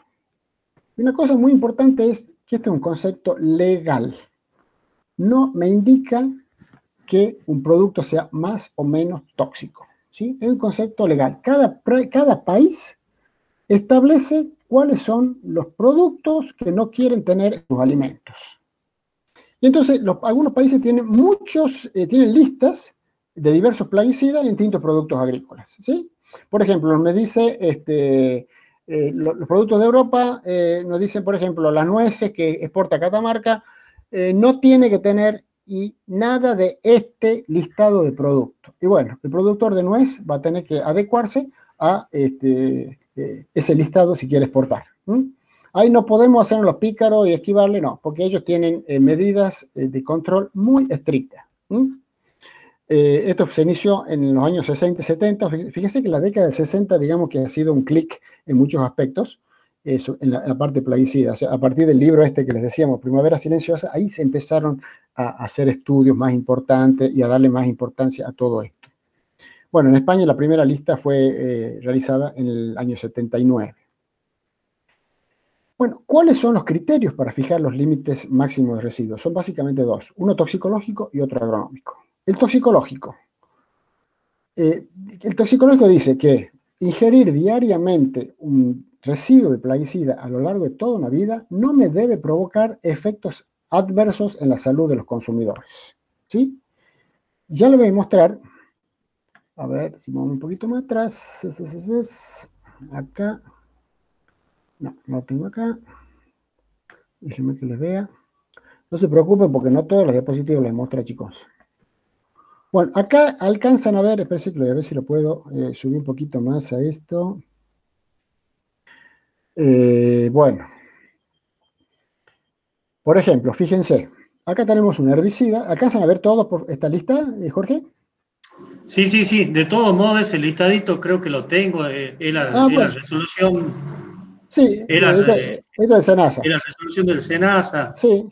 Bueno, básicamente lo quiero mostrar. Lo subimos. Fíjense, este es un herbicida del 2,4-D. Ustedes dicen que tengo que tener límites de residuo de 2,4-D, y sí, para 2,4-D los países fijan su límite de residuo. Por ejemplo, si yo quiero utilizar el 2,4-D en maíz para consumo, el límite máximo de residuo es 0,05, o sea, muy poco. Pero en cambio, el 2,4-D en praderas naturales es de 20. Es, a ver, 100 veces más, 1000 veces más. Para avena, ya es para consumo directo, es 0,2. ¿Ve? De 2 pasamos a 0,2. O sea, va a depender, o sea, el límite varía de acuerdo al destino que va a tener el producto. Y bueno, acá tenemos otro producto, que se utiliza mucho actualmente en citro, abamectina. Fíjense, los límites son muy bajos, 0,01. Ellos son insecticidas. Eso para que vean ustedes, eso lo fija el país y no es una idea de la toxicidad del producto. Vamos a ver. Estamos acá. Entonces, el toxicológico, decíamos, es lo que se hace en laboratorio. Y después el agronómico, que ya vamos a verlo. ¿Cómo calculamos el toxicológico? En primer lugar, se determina el nivel sin efecto NC, sobre animales en experimentación. Las siglas en inglés pueden variar, Non-Effect Level, Non-Observed Effect Level o Non-Observed Adverse Effect Level. Cualquiera de esos es lo mismo. Representa la cantidad de plaguicida que ha ingerido diariamente durante toda la vida de los animales en experimentación no les provoca efecto nocivo. ¿Qué quiere decir esto? En los laboratorios que se dedican a esto, toman lotes de individuos, todos tienen que ser individuos de la misma edad, individuos del mismo sexo, de la misma especie, y le van suministrando la misma cantidad de plaguicida todos los días de su vida, ¿sí? Todos los días de su vida. Después de un tiempo, o sea, no es que esperan que se mueran de viejos los animales, sino a un determinado nivel, momento, se sacrifican estos individuos y se observan que todas estas cosas que vimos anteriormente, recuerdan todas las malformaciones, estudios de hígado, de riñón, de sangre, todo eso, observan que no haya ningún efecto adverso. Entonces, esa cantidad que se le ha suministrado todos los días es la que es el nivel sin efecto del plaguicida. Entonces, ¿cómo se hace?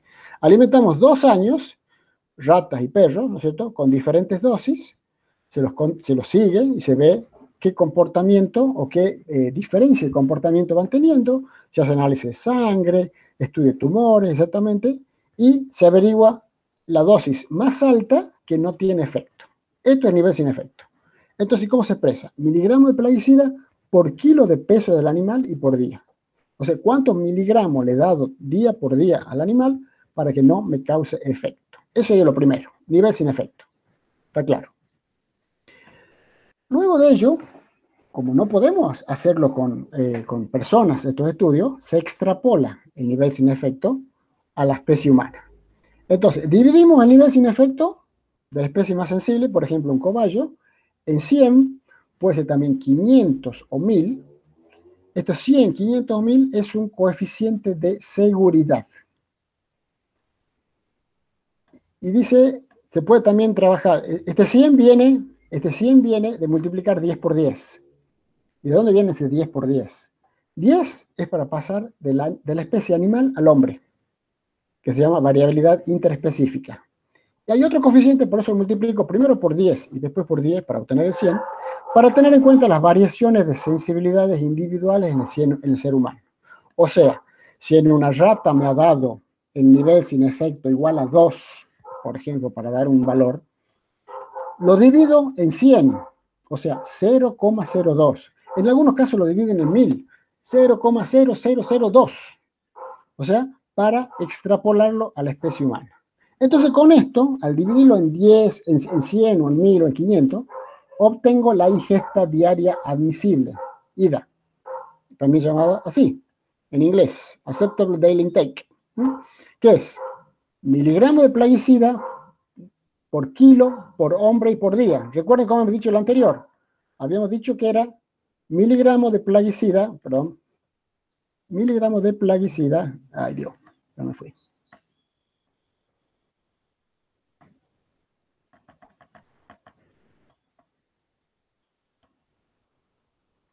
Está muy sensible esto. No estoy jugando, chicos. Bueno, miligramo por peso del animal. Entonces nosotros lo extrapolamos al ser humano. ¿Sí? Entonces, ¿qué quiere decir esto? La cantidad de residuo de cada plaguicida que ha ingerido diariamente durante la vida de un ser humano, porque lo hemos dividido en 100 o en 1000, y no muestra riesgos apreciables basándose en los conocimientos que actuales se poseen. En una de esas, dentro de 10 años, va a haber otros métodos de detección en laboratorio mucho más sensibles y esto puede cambiar, ¿no es cierto? Entonces, ya tenemos el nivel sin efecto que se hace en animales. Tenemos la ingesta diaria admisible, que es referida al ser humano. Y ahora lo que obtenemos sí es el nivel permisible o límite máximo de residuos propiamente dicho. Entonces, el límite máximo de residuo es el nivel sin efecto dividido en 100 o en 1000, que es la ingesta diaria admisible, ¿no es cierto? O sea, la ingesta diaria admisible por el peso promedio del cuerpo humano. Se dice que el peso promedio del cuerpo humano es 60 kilos, por supuesto eso también es variable, depende de dónde lo tomamos, y se divide por un factor alimentario. ¿Qué es ese factor alimentario? El promedio per cápita del consumo del alimento en cuestión, en el cual yo estoy determinando mi límite máximo de residuo, que se sospecha que contiene los residuos de plaguicida en consideración. Por ejemplo, si yo digo, le estoy determinando el nivel sin efecto o límite máximo de residuos de un plaguicida que se utiliza en el cultivo de arroz, calculo todo eso y lo divido en un factor alimentario que está dado por la cantidad de arroz que consume esa persona.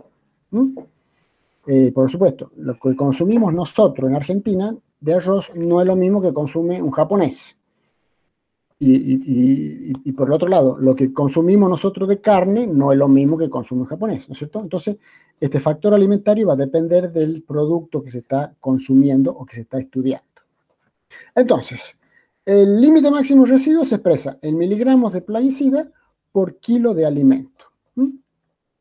Este es un máximo nivel toxicológico que nunca puede superarse. Entonces, primero determinamos el nivel sin efecto, eso lo determinamos acá, en laboratorio.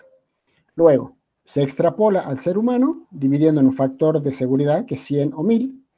Y por último, se multiplica por el peso del cuerpo humano y se divide en el factor alimentario. Ese es el límite máximo de residuos. Habíamos dicho que el límite máximo de residuos se consigue de dos maneras, toxicológico, que es el que acabamos de determinar, y el agronómico.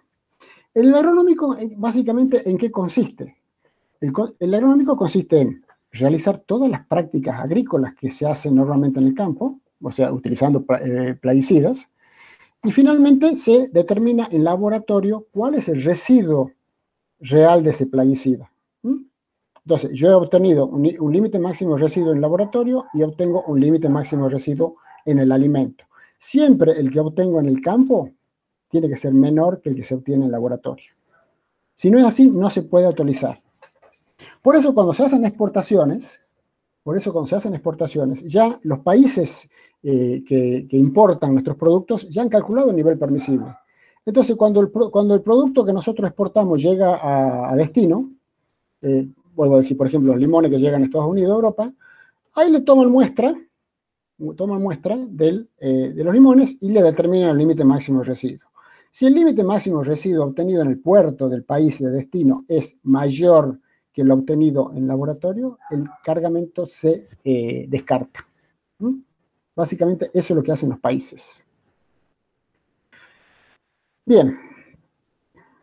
Yo les pido que si tienen alguna duda, chicos, me vayan preguntando. No lo dije al principio. Bueno, básicamente el esquema es este. Se hacen ensayos en laboratorio, ensayos toxicológicos, se determina el nivel sin efecto, la ingesta diaria admisible y el límite máximo de residuo. Y a campo se hacen ensayos de residuo a campo a través de las buenas prácticas agrícolas y en laboratorio se determina en cosecha el límite máximo de residuo. Y decíamos siempre que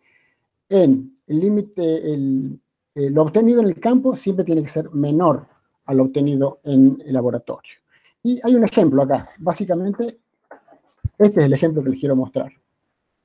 Tenemos dos aspectos, toxicológico en laboratorio y agronómico a campo. Bueno, entonces, hacemos el nivel sin efecto y nos dice que es... ¿Alcanzan a ver bien, chicos, esto, Jorge? ¿Los valores? Sí. Bueno, yo lo veo bien. El nivel sin efecto es 4 miligramos por kilo de peso vivo. Esto se obtuvo en laboratorio, criando las ratas, cobayos, etcétera, sacrificándolo, y se observó que 4 miligramos por kilo de peso vivo no le ocasiona ningún efecto al animal. Por eso se llama nivel sin efecto.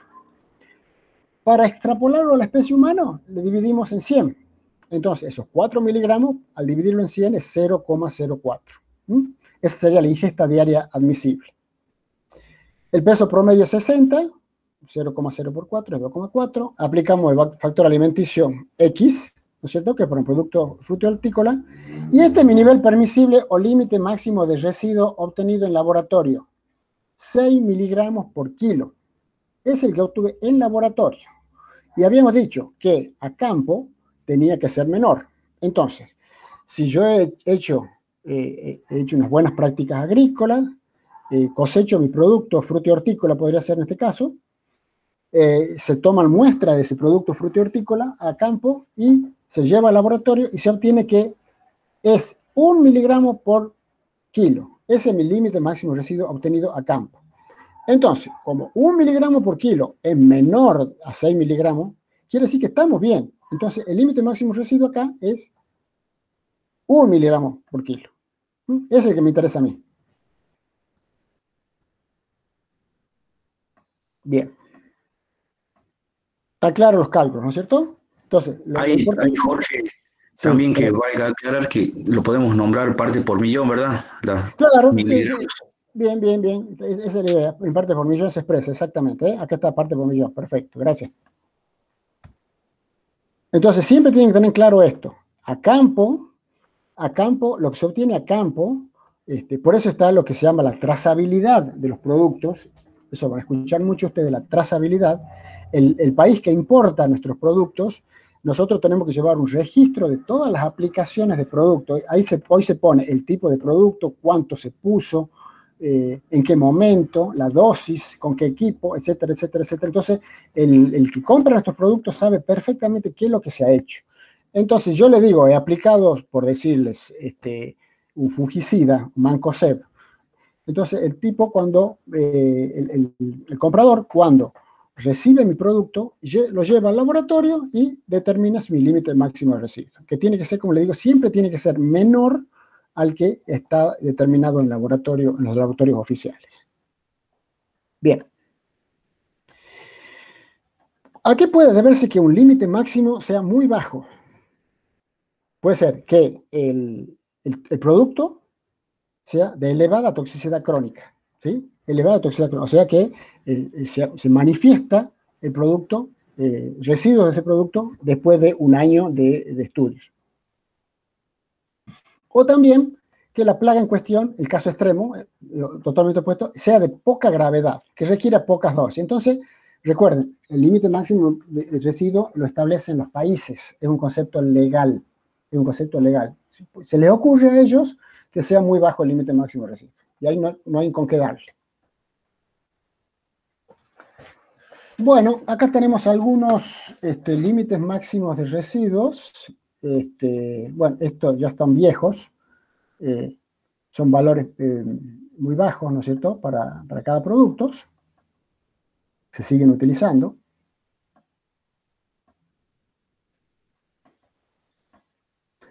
Y hay una forma de disminuir notablemente el contenido de residuos. O sea, yo puedo aplicar productos, ¿no es cierto? Puedo aplicar productos, pero esos productos, para evitar que lleguen al consumidor con residuos altos, se les puede hacer algún tipo de tratamiento, ¿no es cierto? No es nada ilegal. Puede haber tratamientos domésticos como lavado, pelado, cocinarlos, ¿no es cierto?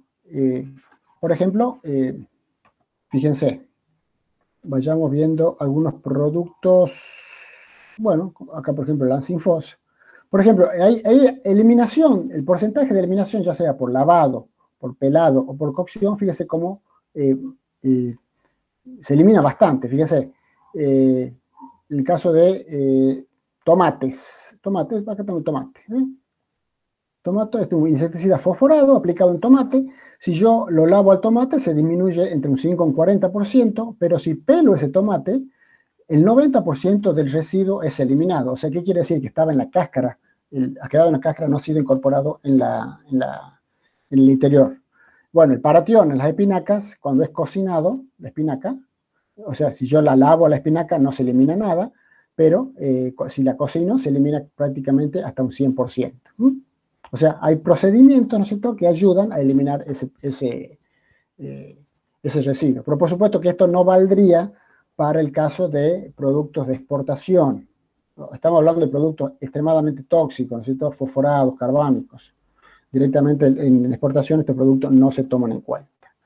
Y hay una serie de cuestionamientos, no todo es color de rosa, en el tema de la determinación de los límites máximos de residuos, porque hay una serie de críticas que se le ha hecho. Dice, el nivel sin efecto se calcula en animales en estudios de 2 a 3 años. O sea, las ratas, los cobayos, lo que yo estudio, a los 2 o 3 años tengo que sacrificarlo. Pero, dicen los detractores, que hay algunos plaguicidas que pueden manifestar sus efectos mucho después de los 2 a 3 años. Eso es válido, ¿no es cierto? Después dice, los estudios de toxicidad se realizan sobre la materia activa y sus metabolitos, pero no tiene en cuenta la peligrosidad de los residuos y coadyuvantes, los residuos de los inertes coadyuvantes. Se supone que estos mojantes tensoactivos no son tóxicos, pero dicen que podrían tener efecto en la determinación de los residuos. Otra cosa a tener en cuenta, dice, las tolerancias se calculan para cada plaguicida individualmente o como mucho para plaguicidas del mismo grupo químico, como ditiocarbomato, pero no presta atención al efecto conjunto de residuos de varios plaguicidas. Eso es importante, porque muchas veces las aplicaciones se hacen a mezclas de plaguicidas. Entonces podemos aplicar un insecticida y un fungicida que podrían interactuar entre ellos y hacer variar el límite máximo de residuo. Eso también es válido. Y después dice el tema del factor alimentario, que es lo que decíamos, que es lo que se considera que consume una persona por día. Dice, por ejemplo, el factor alimentario 0,4 indica que un consumidor consume 400 gramos de fruta X, una determinada fruta, un consumidor promedio. Pero también dice, hay consumidores extremos, hay consumidores que no te consumen esa fruta o muy poco, o en vez de consumirme 400 gramos, me consumen 4 kilos, por irme a los extremos. Bueno, son todas cosas a tener en cuenta, ¿no es cierto? Pero yo creo que los límites máximos de residuos, lo que nos tiene que quedar claro, primero, es que son fijados por los países, y nosotros, es nuestra obligación como técnicos, tratar que sean los más bajos posible, y en nuestras manos solo está hacer unas buenas prácticas agrícolas, ¿cierto? Nosotros no vamos a interferir, no vamos a hacer los análisis de laboratorio, no nos vamos a poner a criar ratas, nada de ese tipo de cosas. ¿Y cómo se estudian estos? Bueno, este es un pequeño esquemita que faltaba. El nivel sin efecto, miligramos por kilo de peso por día. La ingesta diaria admisible, hemos dicho que era el nivel sin efecto por el peso promedio y dividido en factor. Perdón. Bueno, esto ya lo vimos, no me interesa. Lo que sí me interesaría que veamos, para terminar, es cómo se determinan esos residuos de plaguicidas. ¿Sí?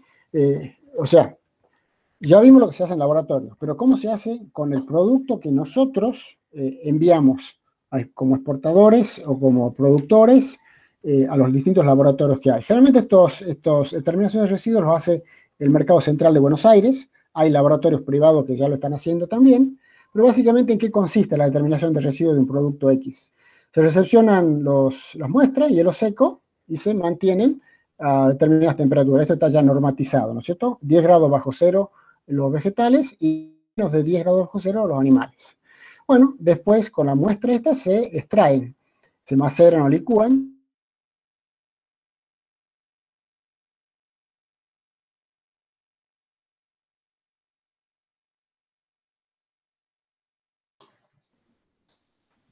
Jorge. Sí. No, Raimundo. Volvió a cortar, parece. Cortó, sí. Bueno, esperemos un segundito. Si tienen, me imagino que tienen muchas dudas más que una, pero después esto va a estar disponible, esta clase, para que la vean bien, tranquilos, y abramos un foro en el aula virtual y ahí sí se saquen todas las dudas. Pero si quieren hacer alguna pregunta ahora, lo pueden hacer también cuando termine la exposición el ingeniero Jorge Raimundo. No sé si ya volviste, Jorge. Ahí creo que ya está habilitado nuevamente.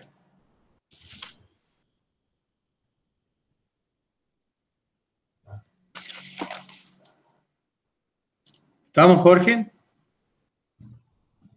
Salió.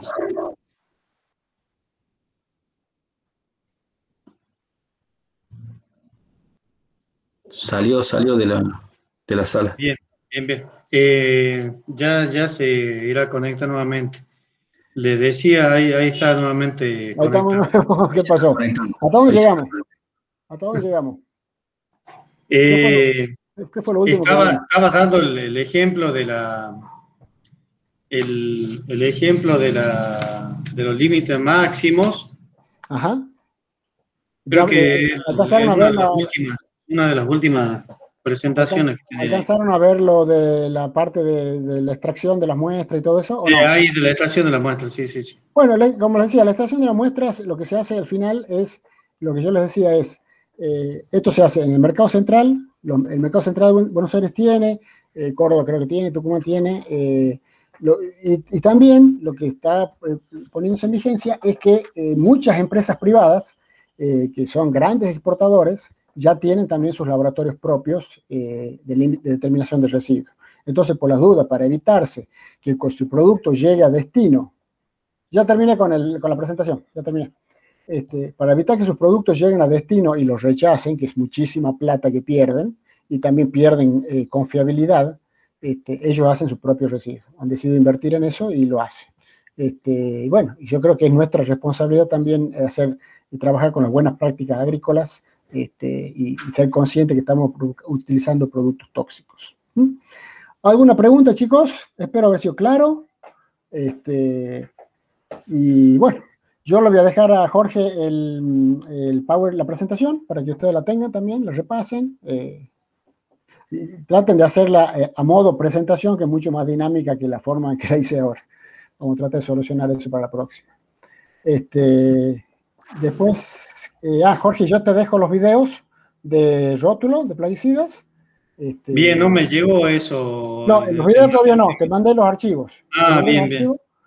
Y bueno, y cualquier cosa, muchachos, cualquier duda que tengan, veo que tienen ahí los foros para discusión, no tengan ningún problema en plantear sus dudas, que para eso estamos. Y bueno, estoy a su disposición para lo que necesiten. ¿Sí? Muchas gracias. Muy bien, Jorge.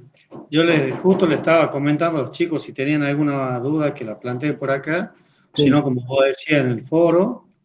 También creo que, no sé si en esta oportunidad o en otra podemos hablar de los tiempos de carencia. Ajá, también podemos hablar, sí.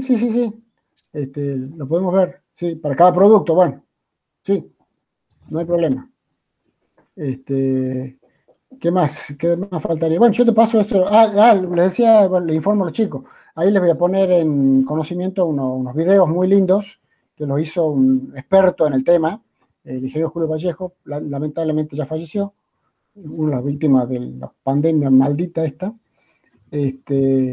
Experto en el tema de uso de plaguicidas, de rótulos, de marbete, ha sido presidente del Colegio de Ingenieros Agrónomos de Tucumán. No sé si ha sido presidente o vicepresidente FADIA, no me acuerdo. Presidente FADIA también. Presidente FADIA, un tipo que tiene mucha experiencia en el ámbito privado, en la parte de aplicación de plaguicidas. O sea, ha hecho 2 videos muy, muy interesantes sobre rótulos y uso seguro de plaguicidas, que creo que es muy importante que ustedes lo vean. Seguramente le van a sacar muy buen provecho. Bueno, perfecto. De mi parte, no, te decía justamente que del tiempo de carencia, después lo hablamos otro día, que en realidad es corta la definición, el periodo que tiene que pasa entre la última aplicación, mínimamente la cosecha. Exacto, porque ahí influye mucho en lo que decías vos, Jorge, de los límites máximos de residuos. Exacto. Sí, básicamente para cada producto, ustedes cuando vean el rótulo de un plaguicida van a ver que tienen ahí un límite, un tiempo de carencia, que está con las siglas TC, normalmente en el rótulo. Bueno, eso les indica que desde la aplicación, cuánto tiempo tiene que pasar para que ustedes puedan ingresar al lote o consumir, puede ser consumir el producto final o ingresar al lote, básicamente. Eso está establecido en base al tiempo que se demora el producto, el residuo eso, en alcanzar el 50% de su concentración inicial. Por supuesto, con productos que son insecticidas, que son productos de color rojo o amarillo, ese tiempo de carencia generalmente es más prolongado, ¿no? Fungicida o insecticida básicamente es inmediato, pero en el resto hay que tener cuidado. Ahí ocurren las intoxicaciones, muchas veces. También lo podemos encontrar como periodo de carencia. También Periodo de tiempo de carencia carencia, el también. periodo de Periodo de carencia. carencia o tiempo de carencia, exactamente. Exactamente. O también lo podemos definir como el tiempo que tarda la planta en metabolizar esa cantidad que fue. Exactamente. En algunos casos, como bien dice el ingeniero, se ha determinado como la vida residual media del producto. En algunos casos. En otros casos es más bien como, podríamos decirle, aleatorio ese periodo y que se determina. Pero creo que es muy importante respetarlo al tiempo de carencia. ¿Mm? No sé si Bien, quieren Jorge, agregar fue algo un más, gusto. colegas. Muchas Bueno, gracias, chicos. Bueno, como quedo a su disposición para lo que necesiten, ¿eh? Bien, bien, Jorge, muy amable. Muchas gracias. hemos sido puntual, no le hemos ¿Sí? sacado tiempo de más a los chicos. Así, Bueno, cualquier cosa, continuamos en el foro con la otra consulta. exacto, sí, la O no idea era sé si terminar. tienen ahora dudas. No, por eso no quería pasarle los videos, si no teníamos 2 horas más y ya me iban a matar los chicos, así que mejor la cortamos acá. Bueno, buen fin de semana para todos Igualmente entonces. para ustedes, hasta luego.